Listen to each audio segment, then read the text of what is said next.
ನಮಸ್ಕಾರ ಎಲ್ರಿಗೂ. ನೋಡಿ ಫ್ರೆಂಡ್ಸ್, ನಿನ್ನೆ ನಾನು ಅರ್ಧ ಸ್ಟಿಚ್ ಮಾಡಿದ್ದೆ, ಪೈಪಿಂಗ್ವರೆಗೂ ಸ್ಟಿಚ್ ಮಾಡಿದ್ದೆ. ಅದನ್ನೇ ಇವತ್ತು ನಿಮಗೆ ಫುಲ್ಲು ಫಿನಿಶಿಂಗ್ ಮಾಡಿ ತೋರಿಸ್ತಾ ಇದ್ದೀನಿ ಈ ವಿಡಿಯೋದಲ್ಲಿ. ಎಲ್ಲೂ ಸ್ಕಿಪ್ ಮಾಡಿದಿರ ನೋಡಿ. ಹಾಗೆಯೇ ಹೊಸದಾಗಿ ನೋಡ್ತಾ ಇರೋರು ಪ್ಲೀಸ್ ಸಬ್ಸ್ಕ್ರೈಬ್ ಮಾಡ್ಕೊಂಡು ನೋಡಿ. ಹಾಗೆಯೇ ವಿಡಿಯೋಗೆ ಲೈಕ್ ಮಾಡೋದು ಮರಿಬೇಡಿ ಫ್ರೆಂಡ್ಸ್. ಟೈಲರಿಂಗ್ ಕಲಿಬೇಕು ಅಂದ್ಕೊಂಡಿರೋರಿಗೆ ನಮ್ಮ ವಿಡಿಯೋನ ಆದಷ್ಟು ಶೇರ್ ಮಾಡಿ. ನೋಡಿ, ನಾವು ನಿನ್ನೆ ಎಲ್ಲಿಗೆ ಬಿಟ್ಟಿದ್ವಿ ಓದ್ ವಿಡಿಯೋದಲ್ಲಿ ಪೈಪಿಂಗ್ನ ಯಾವ ರೀತಿ ಇದು ಎಲ್ಲದನ್ನು ನೀಟಾಗಿ ನಾನು ಸ್ಟೆಪ್ ಬೈ ಸ್ಟೆಪ್ ಹೇಳ್ಕೊಟ್ಟಿದ್ದೀನಿ ನಿಮಗೆ. ಯಾರು ನೋಡಿಲ್ಲ ನೀವು ಆದಷ್ಟು ಆ ವಿಡಿಯೋನ ನೋಡಿದ್ರೆ ನಿಮಗೆ ಖಂಡಿತ ನೀಟಾಗಿ ಅರ್ಥ ಆಗುತ್ತೆ. ನಾವು ಈ ಪೈಪಿಂಗ್ನ ಅಟ್ಯಾಚ್ ಮಾಡಿ ಬಿಟ್ಟಿದ್ವಿ. ಈಗ ಇದನ್ನು ಫಿನಿಶಿಂಗ್ ಮಾಡ್ತಾಯಿದ್ದೀನಿ. ನೋಡಿ, ನಾನು ನೆನ್ನೆನೇ ಹೇಳಿದ್ದೆ ನಿಮಗೆ ಕರೆಕ್ಟಾಗಿ ಇದನ್ನೆಲ್ಲ ನಾವು ಮಾರ್ಜಿನ್ ಒಂದೇ ಲೆವೆಲ್ಲಿಗೆ ಇರಬೇಕು. ನೋಡಿ, ನಾನು ಎಷ್ಟಕ್ಕೆ ಸ್ಟಿಚ್ ಹಾಕಿದ್ದೀನಿ ಅನ್ನೋದನ್ನು ಇದೆಲ್ಲ ನೀವು ಪೈಪಿಂಗಲ್ಲಿ ತುಂಬಾ ಹೇಳ್ಕೊಟ್ಟಿದ್ದೀನಿ ಫ್ರೆಂಡ್ಸ್. ನೆನ್ನೆ ವಿಡಿಯೋ ಯಾರು ನೋಡಿಲ್ಲ ಖಂಡಿತ ನೋಡಿ. ನೋಡಿ, ಮುಂದ್ಗಡೆ 1/4 ಇಂಚ್ ಏನು ನಾವು ಎಕ್ಸ್ಟ್ರಾ ಬಿಟ್ಟಿರ್ತೀವೋ ಅದನ್ನು ಈ ರೀತಿ ಫೋಲ್ಡ್ ಮಾಡ್ಕೋಬೇಕಾಗತ್ತೆ. ಈ ರೀತಿ ಫೋಲ್ಡ್ ಮಾಡಿಕೊಂಡು ಈ ಪೀಸ್ ಏನಿದೆ, ಇದು ಪೈಪಿಂಗ್ ಬಾಡಿ ಪೀಸ್ ಅಟ್ಯಾಚ್ ಮಾಡಿರೋಂಥ ಮಾರ್ಜಿನ್ ಏನಿದೆ ಅದು ಪೈಪಿಂಗ್ ಪೀಸ್ ಕಡೆ ಟರ್ನ್ ಆಗಬೇಕು. ಈ ರೀತಿ ಹೋಗುವಾಗಿಲ್ಲ ಅದು. ನೋಡಿದ್ರೆ ಈ ರೀತಿ ಹೋಗಬಾರ್ದು, ಅದು ಈ ಥರ ಈ ಸೈಡ್ ಬಂದಿರಬೇಕು. ಅದು ಪೈಪಿಂಗ್ ಪೀಸ್ ಏನಿದೆ ಈ ಕಡೆ ಟರ್ನ್ ಆಗಿರಬೇಕು. ಇಲ್ಲಿ ಫೋಲ್ಡಿಂಗ್ ಮಾಡಿಕೊಂಡು ಕರೆಕ್ಟಾಗಿ ಇಲ್ಲಿ ಮಡಿಸ್ತಾ ಇದ್ದೀನಿ ನಾನು. ನೋಡಿ, ಈ ಬೆರಳೇನಿದೆ, ಈ ಬೆರಳು ಮಧ್ಯದ ಬೆರಳೇನಿದೆ ಅದರಿಂದ ನಾವು ಈ ಪೈಪಿಂಗ್ ಪೀಸ್ನ ಈ ಕಡೆ ಟರ್ನ್ ಮಾಡ್ಕೊತ ಇದನ್ನು ಇಲ್ಲಿ ಫೋಲ್ಡಿಂಗ್ ಮಾಡ್ಕೊಂಡಾಗ ನಮಗೆ ಪೈಪಿಂಗ್ ಅನ್ನೋದು ಕರೆಕ್ಟಾಗಿ ಬರುತ್ತೆ. ನೋಡಿ, ಈಗ ನಾನು ಸ್ಟಿಚ್ ಮಾಡಿ ತೋರಿಸ್ತೀನಿ. ರಫ್ ಹಾಕೋದು ಮರಿಬೇಡಿ. ನೋಡಿ, ಈ ರೀತಿ ಇದನ್ನು ಈ ಕಡೆ ತಿರುಗಿಸಿ ಅದರ ಮೇಲೆ ಈ ಪೈಪಿಂಗ್ ಪೀಸ್ನ ನಾವು ಫೋಲ್ಡ್ ಮಾಡಬೇಕು. ಆನಂತರ ಈ ಒಂದು ಬೆರಳಿಂದ ನೀವು ನೋಡಿ ಇದು ಪೈಪಿಂಗ್ ಥರ ದಪ್ಪ ಇದೆಯಾ ಅಂದರೆ ಏನು, ಒಂದು ದಪ್ಪ ದಾರ ಟೈಪ್ ಕಾಣಿಸ್ಬೇಕು ನಮಗೆ. ಆವಾಗ ಪೈಪಿಂಗ್ ಕರೆಕ್ಟಾಗಿ ಬಂದಿರುತ್ತೆ. ಈ ಸ್ಟಿಚ್ ಏನಿದೆ ನಮಗೆ ಇದು ನೋಡಿ, ಈ ಪೈಪಿಂಗ್ ಪೀಸು ಈ ಬಾಡಿ ಪೀಸಿಗೂ ಈ ಸ್ಟಿಚ್ ಹಾಕಿರ್ತೀವಲ್ಲ ಮಧ್ಯದಲ್ಲಿ ಈ ಗ್ಯಾಪಲ್ಲಿ ಬರಬೇಕಿದು.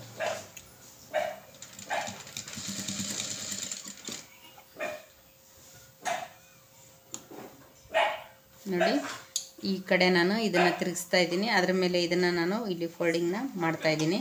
ಮಾಡಿ ಈ ಪೀಸ್ ಇದೇನಿದೆ ಒಂಚೂರು ಹಿಂಗಿಂದ ಕೇಳಿಕೊಂಡು ಈ ಬೆರಳಿಂದ ನಾವು ಅಡ್ಜಸ್ಟ್ ಮಾಡ್ಕೋಬೇಕು. ಆವಾಗ ಎಲ್ಲ ಕಡೆ ಒಂದೇ ಲೆವೆಲ್ಲಿಗೆ ಪೈಪಿಂಗ್ ಅನ್ನೋದು ಬರುತ್ತೆ. ಒಂದು ಕಡೆ ದಪ್ಪ ಒಂದು ಕಡೆ ಸಣ್ಣ ಆಗಬಾರ್ದು ಅಂದರೆ ಈ ಎಲ್ಲ ಟಿಪ್ಸ್ನು ನೀವು ಫಾಲೋ ಮಾಡಬೇಕಾಗತ್ತೆ. ನೋಡಿ, ಇದನ್ನು ಈ ಕಡೆ ಟರ್ನ್ ಮಾಡಿ ಇಲ್ಲಿ ಫೋಲ್ಡ್ ಮಾಡಿ ಹಿಂಗೆ ಎಳೆದು ಈ ರೀತಿ ಈ ಎರಡೂ ಬೆರಳಿಂದ ನಾನು ಈ ರೀತಿ ಇದನ್ನ ನೋಡ್ತೀನಿ. ಈಗ ನೋಡಿದಾಗ ಏನಾಗುತ್ತೆ, ಇದು ಒಂದು ಸ್ವಲ್ಪ ದಪ್ಪ ದಾರ ಇರುತ್ತಲ್ಲ ಆ ರೀತಿ ಕಾಣಿಸ್ಬೇಕು. ಪೈಪಿಂಗ್ ಥ್ರೆಡ್ ಏನಿದೆ ಆ ಥರ ಇರಬೇಕಿದು. ನೋಡಿ, ನೀವೇನು ಪೈಪಿಂಗ್ ಥ್ರೆಡ್ ಪೈಪಿಂಗ್ ಬ್ಲೌಸಿಗೆ ಅಟ್ಯಾಚ್ ಮಾಡ್ತೀವೋ ನಾವು ಅದೇ ರೀತಿಯಾಗಿ ಕಾಣಿಸ್ಬೇಕಿದು, ನಾರ್ಮಲಾಗಿ ಪೈಪಿಂಗ್ ಮಾಡಿದ್ರು ಕೂಡ.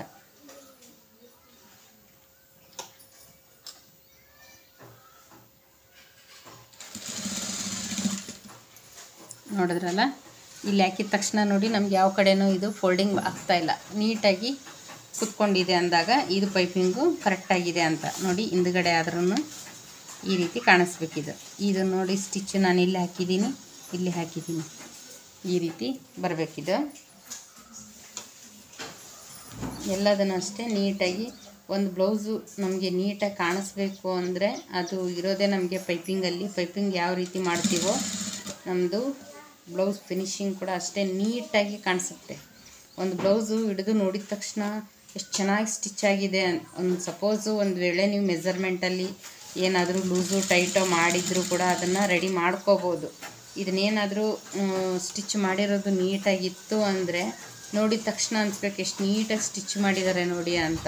ಆ ರೀತಿ ಅಂದರೆ ನೋಡಿ ಕರೆಕ್ಟಾಗಿ ಎಲ್ಲ ಬಟ್ಟೆ ತುಂಬ ಎಲ್ಲ ಇದು ಮಾಡ್ಕೊಳಕ್ಕೆ ಹೋಗಬೇಡಿ. ಮಷಿನ್ ಮೇಲೂ ಕೂಡ ಅಷ್ಟೇ ಯಾವುದೇ ರೀತಿ ಅದು ಇದು ಬಟ್ಟೆ ಎಲ್ಲ ಇಟ್ಕೊಳಕ್ಕೆ ಹೋಗಬೇಡಿ. ಇದು ಏನಿದ್ರು ನಮಗೆ ಈ ಥರ ಒಂದು ಟ್ರಿಮ್ಮರ್, ಇದು ಸಿಸರ್ ಟ್ರಿಮ್ಮರೇ ಜಾಸ್ತಿ ಯೂಸ್ ಆಗೋದು. ಇಷ್ಟು ಇಟ್ಕೊಂಡ್ರೆ ಸಾಕು.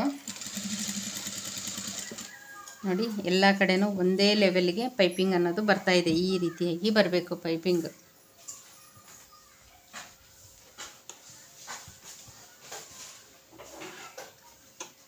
ನೋಡಿ, ಈ ಬೆರಳಿಂದ ಈ ಥರ ಮಾಡಲೇಬೇಕು.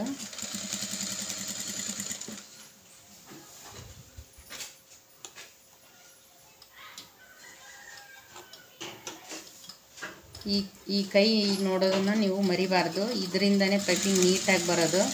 ಈ ಬೆರಳೇನಿದೆ ಇದನ್ನು ನೀಟಾಗಿ ಇದರಿಂದ ಮುಟ್ಟಿ ನೋಡಬೇಕು ನೀವು ಯಾವ ರೀತಿ ಇದೆ. ಆಗಲೇ ಗೊತ್ತಾಗ್ಬಿಡುತ್ತೆ, ಓ ಇಲ್ಲಿ ಸಣ್ಣ ಆಯಿತು, ಇಲ್ಲಿ ದಪ್ಪ ಆಯಿತು, ಇಲ್ಲಿ ಸರಿ ಬಂದಿಲ್ಲ ಅನ್ನೋದು ನಮಗೆ ಗೊತ್ತಾಗ್ಬಿಡುತ್ತೆ. ಅದು ಜೇಂಟ್ ಇರೋ ಕಡೆನೂ ಅಷ್ಟೇ ನೀಟಾಗಿ ನೋಡ್ಕೊಂಡು ಹಾಕ್ಕೊಳ್ಳಿ. ನೋಡಿ ನಾನು ಎಷ್ಟು ನಿಧಾನಕ್ಕೆ ತೋರಿಸ್ತಾ ಇದ್ದೀನಿ ನಿಮಗೆ, ನೀಟಾಗಿ ಅರ್ಥ ಆಗಬೇಕು ಅಂತ. ನೋಡಿ ಸ್ವಲ್ಪ ಸ್ವಲ್ಪನೇ ಮಾಡಿ, ಇನ್ನೂ ಒಂದೊಂದು 2-2 ಇಂಚ್ವರೆಗೂ ಅಷ್ಟೇ ಮಾಡಿ, ಏನು ತೊಂದರೆ ಇಲ್ಲ, ಅರ್ಜೆಂಟ್ ಏನಿಲ್ಲ. ರೂಢಿ ಆಗ್ತಾ ಆಗ್ತಾ ನಿಮಗೆ ಈಸಿ ಆಗುತ್ತೆ ಅದು.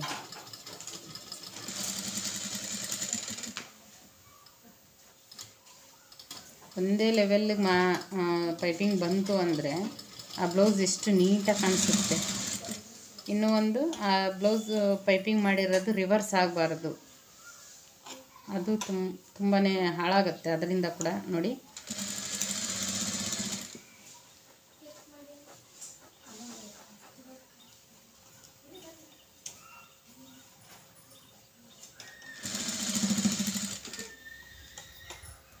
ಫಸ್ಟಿಂದ ಲಾಸ್ಟ್ವರೆಗೂ ಅದೇ ಪೈಪಿಂಗ್ ಮಾರ್ಜಿನ್ ಬಂದಿರಬೇಕು.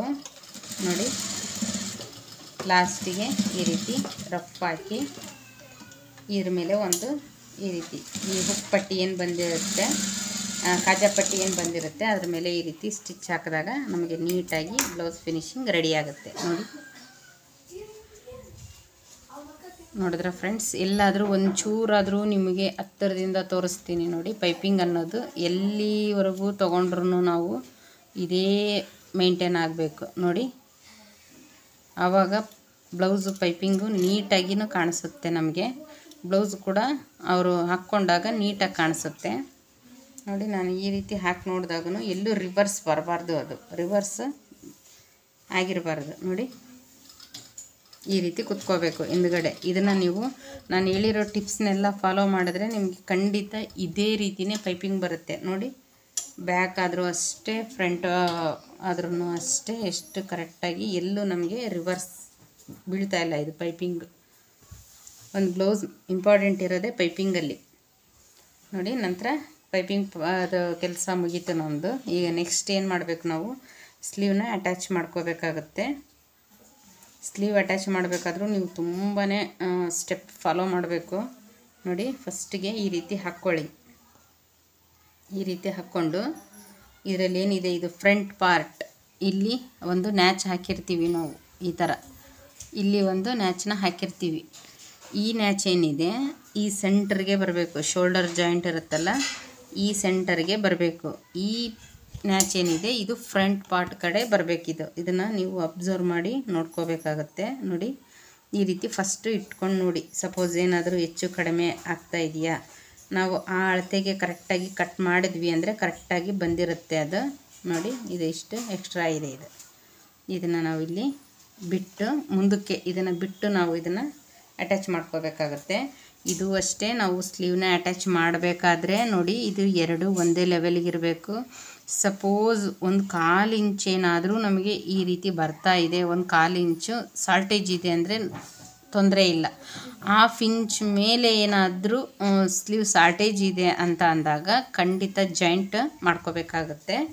ಇದಕ್ಕೆ ಯಾವುದೇ ರೀತಿ ಜಾಯಿಂಟ್ ಬರೋದಿಲ್ಲ. ಇದು 1/4 ಇಂಚ್ವರೆಗೂ ಎಕ್ಸ್ಟ್ರಾನೇ ಇದೆ ನೋಡಿ. ಇಷ್ಟಕ್ಕೆ ನಾನು ಇದನ್ನು ಬಿಟ್ಟಿದ್ದೀನಿ.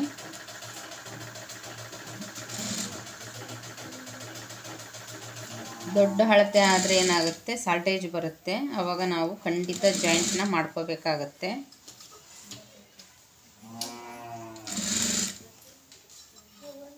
ಎರಡು ಕೂಡ ಇದರಲ್ಲಿ ಯಾವುದೇ ಕಾರಣಕ್ಕೂ ಯಾವ ಪೀಸ್ನೂ ಎಳಿಬಾರ್ದು. ಇದು ಎಳಿಬಾರ್ದು, ಇದು ಎಳಿಬಾರ್ದು. ನೀಟಾಗಿ ಅದಕ್ಕೆ ಫ್ರೀಯಾಗಿ ಬಿಟ್ಟು ಅಡ್ಜಸ್ಟ್ ಮಾಡಿ ಸ್ಟಿಚ್ ಮಾಡಬೇಕಾಗುತ್ತೆ ನೋಡಿ. ಈ ಸೆಂಟರ್ ನ್ಯಾಚ್ ಏನಿದೆ, ಈ ಭುಜ ಜಾಯಿಂಟ್ ಮಾಡಿರ್ತೀವಲ್ಲ, ಶೋಲ್ಡರ್ ಪಟ್ಟಿ ಇದೆಯಲ್ಲ, ಅದಕ್ಕೆ ಕರೆಕ್ಟಾಗಿ ಕುತ್ಕೋಬೇಕು. ಆಗ ಮಾತ್ರ ಅದು ಕರೆಕ್ಟಾಗಿ ಬರುತ್ತೆ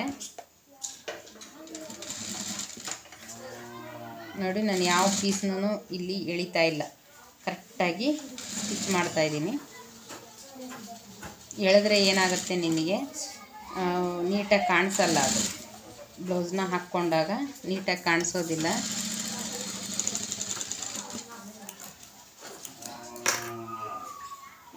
ನೋಡಿ ಫ್ರೆಂಡ್ಸ್, ಎರಡೂ ಸೈಡ್ ಕೂಡ ನನಗೆ ಒಂದೇ ಲೆವೆಲ್ಗೆ ಎಕ್ಸ್ಟ್ರಾ ಬಟ್ಟೆ ಸ್ಲೀವ್ದು ಉಳಿದಿದೆ ನೋಡಿ.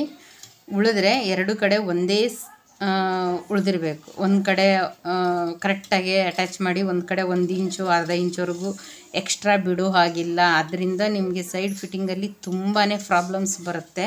ಆ ಪ್ರಾಬ್ಲಮ್ಸ್ ಎಲ್ಲ ಬರಬಾರ್ದು ಅಂದರೆ ನೀವು ಇದನ್ನು ಕರೆಕ್ಟಾಗಿ ಫಾಲೋ ಮಾಡಬೇಕಾಗುತ್ತೆ.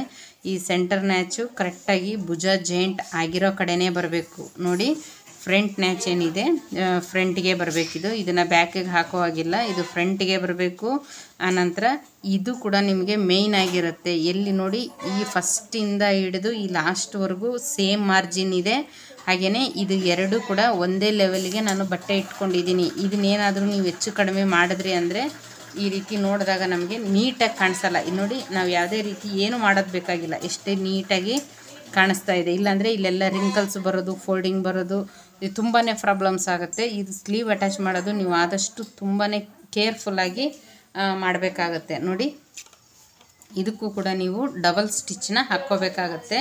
ಈ ಸ್ಟಿಚ್ಚು ಏನು ಹಾಕಿರ್ತೀರ ನೀವು, ಇದ್ರ ಮೇಲೇ ಇನ್ನೂ ಒಂದು ಸ್ಟಿಚ್ಚನ್ನು ನಾವು ಹಾಕ್ಕೋಬೇಕು ನೋಡಿ. ಎರಡು ಕಡೆ ಒಂದೇ ಕರೆಕ್ಟಾಗಿ ಉಳಿದಿದೆ. ಇದನ್ನು ನಾನು ಮತ್ತೆ ಹೇಳ್ತಾ ಇದ್ದೀನಿ ನಿಮಗೆ, ಕರೆಕ್ಟಾಗಿ ಅಬ್ಸರ್ವ್ ಮಾಡಿ ನೋಡಿ. ಸಪೋಸ್ ಸ್ಲೀವ್ ಸಾಲ್ಟೇಜ್ ಬಂದರೆ ಎರಡೂ ಕಡೆಯೂ 1/4 ಇಂಚ್ವರೆಗೂ ಸಾಲ್ಟೇಜ್ ಬಂದರೂ ಅಡ್ಡಿ ಇಲ್ಲ, ನಡೆಯುತ್ತೆ. ಅದೇ ರೀತಿ ಹೆಚ್ಚಿಗೆ 1/4 ಇಂಚ್ ಇದೆ ಅಂದಾಗೂ ಹೆಚ್ಚಿಗೆ 1/4 ಇಂಚು ಹೋಗಿರಬೇಕದು. ನೀವೇನಾದರೂ ಒಂದು ಕಡೆ ಕರೆಕ್ಟಾಗಿ ಇಟ್ಕೊಂಡು ಅರ್ಧ ಇಂಚು ಒಂದೊಂದು ಇಂಚ್ವರೆಗೂ ನೀವೇನಾದರೂ ಮಾಡಿದ್ರಿ ಅಂದರೆ ನೀವು ಏನೇ ಮಾಡಿದರೂ ಫಿಟ್ಟಿಂಗಲ್ಲಿ ಸೈಡ್ ಫಿಟ್ಟಿಂಗ್ ಫೈನಲ್ ಫಿಟ್ಟಿಂಗ್ ಏನಿದೆ ಅದರಲ್ಲಿ ನೀಟಾಗಿ ಬರೋದಿಲ್ಲ. ಆದಷ್ಟು ಇದನ್ನು ನೀವು ಅಬ್ಸರ್ವ್ ಮಾಡಿ ನೋಡಿ.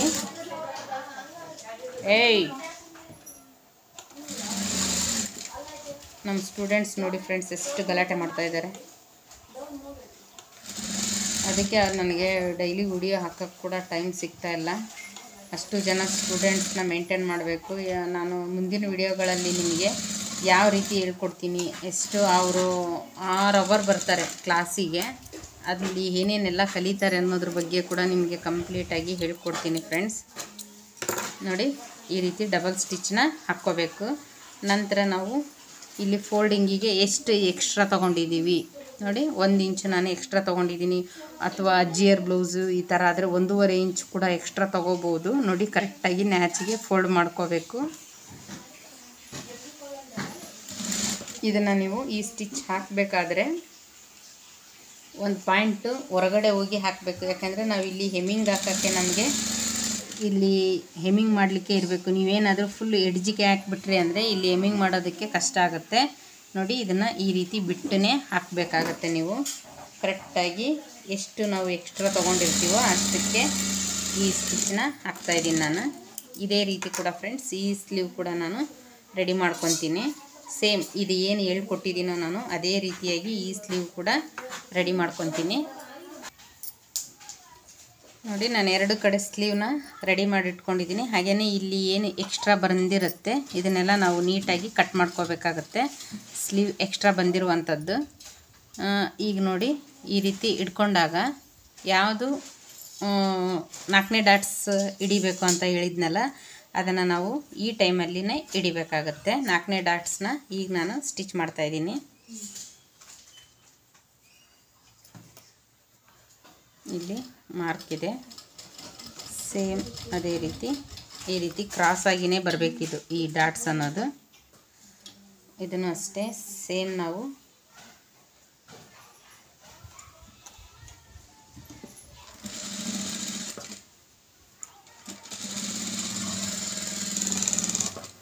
ಈ ಡಾಟ್ಸ್ ಫ್ರೆಂಡ್ಸ್ ಎಲ್ಲ ಈ 3 ಡಾಟ್ಸ್ ಏನು ಹಿಡಿದಿರ್ತೀವೋ ಅದು ಎಲ್ಲದಕ್ಕಿಂತ ಒಂದು ಸ್ವಲ್ಪ ಈ ಡಾಟ್ಸ್ ಅನ್ನೋದು ನಮಗೆ ದೊಡ್ಡದಾಗಿ ಬರಬೇಕು. ಇಲ್ಲಾಂದರೆ ಇಲ್ಲೆಲ್ಲ ಲೂಸ್ ಆಗ್ತಾ ಇರುತ್ತೆ. ಹಾಗಾಗಿ ಈ ಡಾಟ್ಸ್ನ ನಾವು ಸ್ವಲ್ಪ ಉದ್ದ ಹಿಡಿಬೇಕಾಗತ್ತೆ. 4 ಇಂಚ್ವರೆಗೂ ಕೂಡ ಹಿಡಿಬೋದು.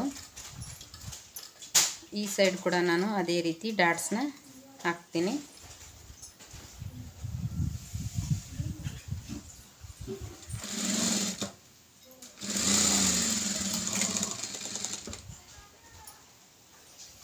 ನೋಡಿ, ನಂತರ ನಾವು ಇಲ್ಲೇನು ಮಾಡಬೇಕು, ಬ್ಯಾಕ್ ಪಾರ್ಟಲ್ಲಿ ಬರುವಂಥ ಟಕ್ನ ಹಿಡಿಬೇಕಾಗತ್ತೆ. ಇಲ್ಲಿ ಇದನ್ನು ನಾನು ಹೇಳಿದ್ದೀನಿ ನಿಮಗೆ ಆಲ್ರೆಡಿ. ಕಟ್ ಮಾಡುವಾಗಲೇ ಹೇಳಿದ್ದೀನಿ, ಅರ್ಧ ಇಂಚಿಗೆ ಮೇಲೆ ಈ ಡಾಟ್ಸ್ನ ನಾವು ಯಾವುದೇ ಕಾರಣಕ್ಕೂ ಹಿಡಿಬಾರ್ದು. ಅರ್ಧ ಇಂಚ್ ಅಗಲ ಹಾಗೆಯೇ 3.5 ಅಥವಾ 4 ಇಂಚ್ ಉದ್ದಕ್ಕೆ ಹಿಡಿಬೋದು. ನೋಡಿ, ಈ ನೆಕ್ ಏನಿದೆ ಇದಕ್ಕಿಂತ ಜಾಸ್ತಿ ಮೇಲೆ ಹೋಗಬಾರ್ದು ಅದು ಡಾಟ್ಸ್ ಅನ್ನೋದು. 2 ಡಾಟ್ಸ್ ಕೂಡ ಒಂದೇ ಮೆಜರ್ಮೆಂಟಿಗೆ ಇರಬೇಕು. ಇಲ್ಲಿ ಆಲ್ರೆಡಿ ನಾವು ನ್ಯಾಚ್ ಹಾಕಿರ್ತೀವಿ, ಆ ನ್ಯಾಚಿಗೆ ಕರೆಕ್ಟಾಗಿ ಡಾಟ್ಸ್ ಅನ್ನೋದು ಬರಬೇಕಿದು.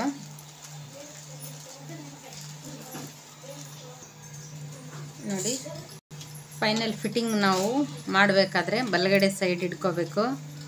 ಬಲಗಡೆ ಸೈಡ್ ಈ ರೀತಿ ಇಲ್ಲಿ ಎಷ್ಟಿದೆ ಕರೆಕ್ಟಾಗಿ ಟೇಪ್ನ ಈ ರೀತಿ ಹಿಡ್ಕೊಂಡು ಇದು ಎಷ್ಟಿದೆ ಇದರಷ್ಟೇ ಸೇಮ್ ತಗೋಬೇಕು. ನಂತರ ಇಲ್ಲಿ ಎಷ್ಟಿದೆ ಅಂತ ನೋಡಬೇಕು. ನೋಡಿ, ಇಲ್ಲಿ ಎಷ್ಟಿದೆ, 6.5 ಇದೆ. ಇಲ್ಲಿ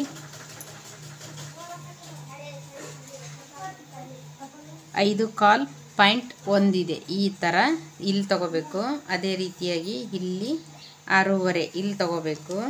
ನಂತರ ಇಲ್ಲಿಂದ ಇಲ್ಲಿಗೆ ಇದು ಅಳತೆ ಬ್ಲೌಸು ತುಂಬಾ ಹೆಂಗೆಂಗೋ ಹಿಡಿದ್ಬಿಟ್ಟಿದ್ದಾರೆ. ಇದನ್ನು ನಿಮ್ಮ ಥರ ಬಿಗಿನರ್ಸ್ ಆದರೆ ತುಂಬಾ ಕಷ್ಟ ಆಗುತ್ತೆ ಈ ರೀತಿನ. ಇದು ಇಲ್ಲಿ ಎಷ್ಟಿದೆ ಅದರಷ್ಟು ಇಲ್ಲಿ ಹಿಡಿಬೇಕು. ನಂತರ ಫುಲ್ಲು ಇಲ್ಲಿ ಯಾವ ರೀತಿ ಸ್ಟಿಚ್ ಇದೆ ಅಲ್ಲಿಗೆ ಇದನ್ನು ಹಿಡಿಬೇಕಾಗುತ್ತೆ. ಇದಕ್ಕೆ ಹಿಡಿಯೋದಲ್ಲ, ಈ ಸ್ಟಿಚ್ ಲಾಸ್ಟ್ನೇದು ಫಸ್ಟಿಗೆ ಏನು ಹಾಕಿರ್ತಾರೆ ಆ ಸ್ಟಿಚ್ಚಿಗೆ ಇದನ್ನು ಹಿಡಿಬೇಕಾಗುತ್ತೆ. ಸೇಮ್ ಅದೇ ರೀತಿಯಾಗಿ ನಾವು ಇದಕ್ಕೂ ಕೂಡ ಮಾರ್ಕ್ ಹಾಕ್ಕೋಬೇಕಾಗುತ್ತೆ. ನೋಡಿ, ಇದು ಎಲ್ಲೂ ಹೆಚ್ಚು ಕಡಿಮೆ ಇರಬಾರ್ದು. ಇದು ಇಲ್ಲಿ 2 ಕರೆಕ್ಟಾಗಿರಬೇಕು. ನೋಡಿ, ಈ ಥರ ಇಟ್ಕೋಬೇಕು. ಇದನ್ನು ಇಲ್ಲಿ ಅಳತೆ ಬ್ಲೌಸಲ್ಲಿ ಎಷ್ಟು ಬಂದಿದೆ ಅದರಷ್ಟನ್ನೇ ಈ ಕಡೆ ಹಾಕ್ಕೋಬೇಕು. ಎಷ್ಟಿತ್ತದು 5.1 ಇತ್ತು, ಅದನ್ನೇ ನಾನು ಇಲ್ಲಿ ಹಾಕ್ತಾಯಿದ್ದೀನಿ. ನಂತರ ಇಲ್ಲಿ ಎಷ್ಟು ಬಂದಿತ್ತು ಅದರಷ್ಟೇ ನಾವು ಇಲ್ಲಿನ ಹಾಕ್ಕೋಬೇಕು. ನಂತರ ಇಲ್ಲಿ ಎಷ್ಟು ಬಂದಿತ್ತು ಅದರಷ್ಟೇ ನಾವು ಇಲ್ಲಿ ಕೂಡ ಹಾಕ್ಕೋಬೇಕು. ನಂತರ ಫೈನಲಲ್ಲಿ ಎಷ್ಟು ಬಂದಿತ್ತು ಅದರಷ್ಟೇ ಇಲ್ಲಿ ಕೂಡ ಹಾಕ್ಕೋಬೇಕು. ಈಗೇನಿದೆ ಇದು ಏನು ಮಾರ್ಕ್ ಇದ್ದಾವೆ ಈ ಮಾರ್ಕ್ಗೆಲ್ಲ ಕರೆಕ್ಟಾಗಿ ಈ ರೀತಿ ಕೂಡಿಸ್ಕೋಬೇಕು. ಇದನ್ನು ಈ ರೀತಿ ಕೂಡಿಸ್ಕೊಂಡು ಇಲ್ಲಿ ಕರೆಕ್ಟಾಗಿರಬೇಕಿದು. ಹೆಚ್ಚು ಕಡಿಮೆ ಇಲ್ಲಿ ಮಾಡಿದ್ರೆ ಅಂದರೆ ಇಲ್ಲಿ ಎಲ್ಲ ಕೆಡುತ್ತೆ. ಹಾಗಾಗಿ ಇಲ್ಲಿ ಫಸ್ಟ್ ಕರೆಕ್ಟಾಗಿರಬೇಕು.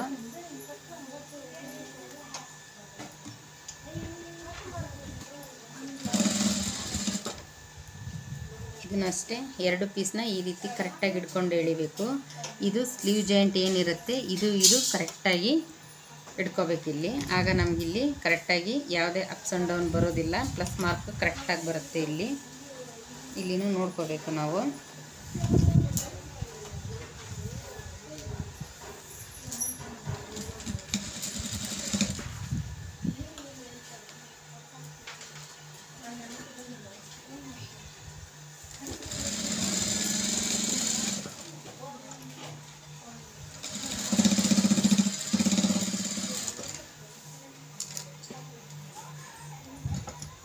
ನೋಡಿ, ಇಲ್ಲಿ ಹಿಡಿದಾಗೂ ನಮಗೆ ಇದು ಕರೆಕ್ಟಾಗಿ ಕುತ್ಕೋಬೇಕು. ಈ ಬ್ಲೌಸಲ್ಲಿ ಈ ರೀತಿ ಪ್ಲಸ್ ಮಾರ್ಕ್ ಬಂದಾಗ ಫಿಟ್ಟಿಂಗ್ ಕರೆಕ್ಟಾಗಿರುತ್ತೆ. ಅದು ಎಲ್ಲೂ ಕೆಟ್ಟಿರಲ್ಲ ಅಂತ ಮೆಜರ್ಮೆಂಟ್ ಕರೆಕ್ಟ್ ಇರುತ್ತೆ. ನೋಡಿ, ಏನಿದೆ ಈ ಪ್ರೆಷರ್ ಪುಟ್ ಮಾರ್ಜಿನಿಗೆ ಕರೆಕ್ಟಾಗಿ ನೀವು ಈ ಕಡೆ 3 ಅಥವಾ 4 ಸ್ಟಿಚ್ನ ಹಾಕ್ಕೋಬೋದು. ಇದನ್ನು ಕೂಡ ನೀವು ಮರಿದಿರ ಹಾಕಬೇಕಾಗುತ್ತೆ. ಎಲ್ಲೆಲ್ಲ ಹಾಕಿದ್ರಿ ಅಂದರೆ ಅದೇನಾಗುತ್ತೆ, ಈಗ ನೋಡಿ ಇದು ಒಂದು ಸ್ವಲ್ಪ ಟೈಟ್ ಆಯಿತು ಅಂದಾಗ ಈ ಸ್ಟಿಚ್ ಬಿಚ್ಚಿದ್ರೆ ಈ ಸ್ಟಿಚ್ ಕರೆಕ್ಟಾಗಿರಬೇಕು. ಆ ರೀತಿ ನೋಡಿಕೊಂಡು ನಾವು ಇಲ್ಲಿ ಸ್ಟಿಚ್ನ ಹಾಕ್ಕೋಬೇಕು.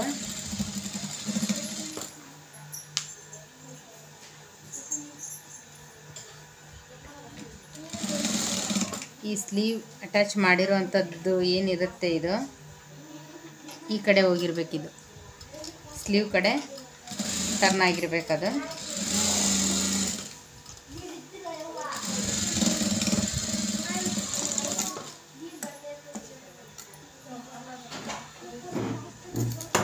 ನೋಡಿದ್ರಲ್ಲ, ಈ ರೀತಿ ಫಿಟ್ಟಿಂಗ್ ಬರಬೇಕಿದು.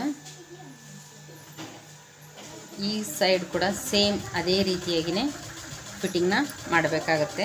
ನೋಡಿ ಇಲ್ಲೂ ಕೂಡ ಯಾವುದೇ ರೀತಿ ಹೆಚ್ಚು ಕಡಿಮೆ ಇರಬಾರ್ದು. ಇದು ಹಿಡಿದಾಗನೂ ಅಷ್ಟೇ ನಮಗೆ ಇದು ಕರೆಕ್ಟಾಗಿರಬೇಕು. ಸೇಮ್ ಇದೇ ರೀತಿಯೇ ಈ ಕಡೆ ಕೂಡ ನಾನು ಫಿಟ್ಟಿಂಗ್ನ ಮಾಡ್ಕೊತೀನಿ. ನೋಡಿ ನಾನು ಈ ಕಡೆ ಕೂಡ ಫಿಟ್ಟಿಂಗ್ನ ಮಾಡ್ಕೊಂಡಿದ್ದೀನಿ. ಈಗ ಇದು ಕರೆಕ್ಟಾಗಿ ಅಳತೆ ಬ್ಲೌಸ್ಗೆ ಬಂದಿದೆಯಾ ಅಂತ ನೋಡಬೇಕಿದು. ನೋಡಿ ಇದನ್ನು ಅಷ್ಟೇ ಈ ರೀತಿ ಹಿಡ್ಕೋಬೇಕು. ಇದಕ್ಕೆ ಕರೆಕ್ಟ್ ಇದೆಯಾ ನೋಡಿ, ಇದಕ್ಕೆ ಕರೆಕ್ಟ್ ಇದೆಯಾ, ಆಮೇಲೆ ಇದಕ್ಕೆ ಕರೆಕ್ಟ್ ಇದೆಯಾ ನೋಡಿ. ಬೆನ್ಪಟ್ಟಿ ಈ ರೀತಿ ಕರೆಕ್ಟಾಗಿ ಬಂತು ಅಂದರೆ ನಿಮಗೆ ಬ್ಲೌಸ್ ಎಲ್ಲೂ ಆಲ್ಟ್ರೇಷನ್ ಬಂದಿರೋದಿಲ್ಲ, ಕರೆಕ್ಟಾಗಿರುತ್ತೆ ಅಂತ ಅಂದ್ಕೋಬೇಕಾಗತ್ತೆ. ನೋಡಿ ಇದಕ್ಕೆ ಇಷ್ಟು ಹಿಡಿದಾಗ ಎಲ್ಲ ಕಡೆ ಕರೆಕ್ಟಾಗಿರ್ಬೇಕಿದು. ನೋಡಿ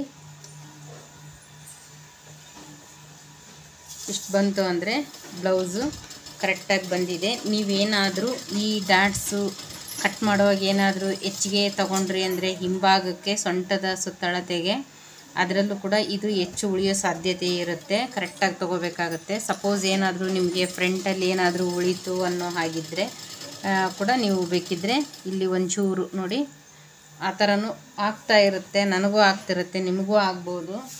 ಆ ರೀತಿ ಆದಾಗ ಏನು ಮಾಡಬೇಕಾಗುತ್ತೆ, ನಾವು ಇಲ್ಲಿ ಒಂದು 1/4 ಇಂಚ್ ಉಳಿತು ಅಂದರೆ ಈ ರೀತಿ ಹಿಡಿದು ಈ ರೀತಿ ಕ್ರಾಸಾಗಿ ಇದಕ್ಕೆ ಜಾಯಿಂಟ್ ಮಾಡ್ಕೋಬೇಕಾಗತ್ತೆ. ನೋಡಿ ಈ ರೀತಿ ಮಾಡಿದಾಗ ಇಲ್ಲೂ ಯಾವುದೋ ಒಂದು ಬ್ಲೌಸು ಹೆಚ್ಚು ಕಡಿಮೆ ಈ ಡಾಟ್ಸಲ್ಲಿ ಏನಾದರೂ ಡಿಫ್ರೆನ್ಸ್ ಮಾಡಿದ್ವಿ ಅಂದರೆ ಆ ಪ್ರಾಬ್ಲಮ್ ಬರುತ್ತೆ. ಅದು ಬಂದಾಗ ನಾವು ಹೇಳಿದ್ನಲ್ಲ ಈ ರೀತಿ ಒಂದು 1/4 ಇಂಚಿಗೆ ಹಿಡಿದು ಈ ಕಡೆ ಹಿಂಗೆ ಸೈಡಿಗೆ ತೊಗೊಂಡ್ವಿ ಅಂದರೆ ಕರೆಕ್ಟಾಗುತ್ತೆ. ಬ್ಲೌಸ್ ಫುಲ್ಲು ರೆಡಿ ಆಯಿತು ಫ್ರೆಂಡ್ಸ್. ನಿಮಗೆ ಅರ್ಥ ಆಯಿತಾ ಅಥವಾ ಕಲ್ತಿದ್ದೀರಾ ಹೇಗೆ ಅನ್ನೋದನ್ನು ನನಗೆ ಕಮೆಂಟ್ ಮಾಡಿ ತಿಳಿಸಿ. ನೆಕ್ಸ್ಟ್ ನಾನು ಲೈನಿಂಗ್ ಬ್ಲೌಸ್ನ ಹೇಳ್ಕೊಡ್ತೀನಿ. ಇದೇ ರೀತಿಯಾಗಿ ಯಾವ ಥರ ಸ್ಟಿಚ್ ಮಾಡಬೇಕು ಅನ್ನೋದನ್ನು ನೋಡಿ. ಈ ರೀತಿ ಎಲ್ಲ ಪ್ಲಸ್ ಮಾರ್ಕ್ ಬರಬೇಕು, ಆಗಲೇ ಬ್ಲೌಸು ನೀಟಾಗಿದೆ ಅಂತ.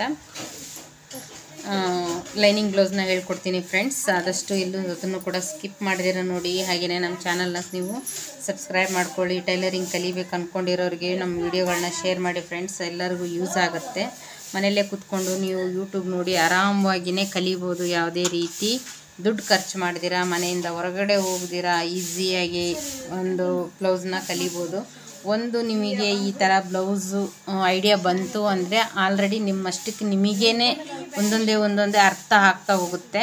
ಫಸ್ಟು ಈ ಬ್ಲೌಸ್ನ ನೀವು ಈ ರೀತಿ ಕಲಿತಾಗ ನಿಮಗೆ ಒಂದೊಂದೇ ನಿಮಗೆ ಮುಂದಕ್ಕೆ ಇದರಲ್ಲೇ ಯಾವ ಥರ ಡಿಸೈನ್ ಮಾಡ್ಬೋದು, ಯಾವ ರೀತಿ ಮಾಡ್ಬೋದು ಅನ್ನೋದನ್ನು ನಿಮಗೆ ಅರ್ಥ ಆಗ್ತಾ ಹೋಗುತ್ತೆ. ಅದನ್ನು ಕೂಡ ನಾನು ಹೇಳ್ಕೊಡ್ತೀನಿ ಯಾವ ರೀತಿ ಹೇಗೆ ಅನ್ನೋದನ್ನೆಲ್ಲ ಫ್ರೆಂಡ್ಸ್. ಲೈಕ್ ಮಾಡ್ತೀರಾ ಅಂತ ಅಂದ್ಕೊಂಡಿದ್ದೀನಿ. ಹಾಗಾದರೆ ನೆಕ್ಸ್ಟ್ ವಿಡಿಯೋದಲ್ಲಿ ಸಿಗೋಣ. ಈ ವಿಡಿಯೋನ ಇಲ್ಲಿಗೆ ಎಂಡ್ ಮಾಡ್ತಾಯಿದ್ದೀನಿ friends. Thank you so much.